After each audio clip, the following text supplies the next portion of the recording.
So there's Max, and I forgot, what's the old guy's name? Dale. Dale. And Lola.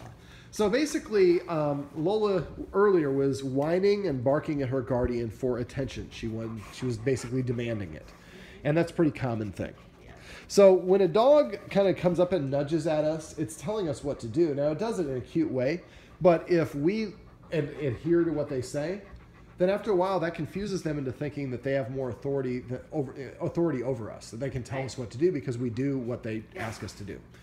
I consider petting a dog our way of paying the dog. Okay. And yeah, right now you're paying the dog for doing what they want to do rather than for what you want to do. Yes, you're being good.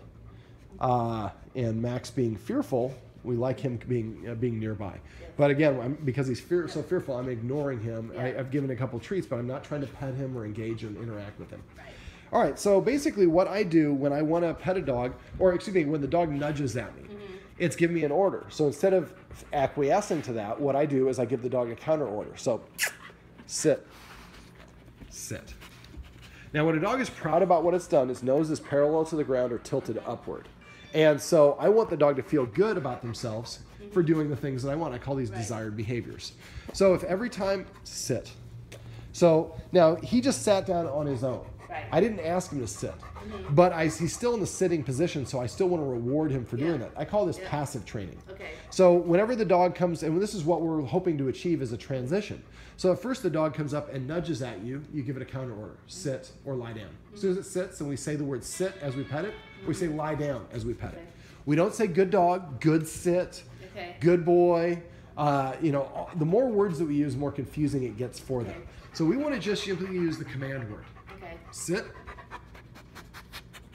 sit, sit. Yes, I know you're a little revved up. And I see that you're sitting over there. I would give you a pet, but my arms aren't quite that long, Max. All right, so every time that they nudge you, we want to give them a counter order and then tell them to sit.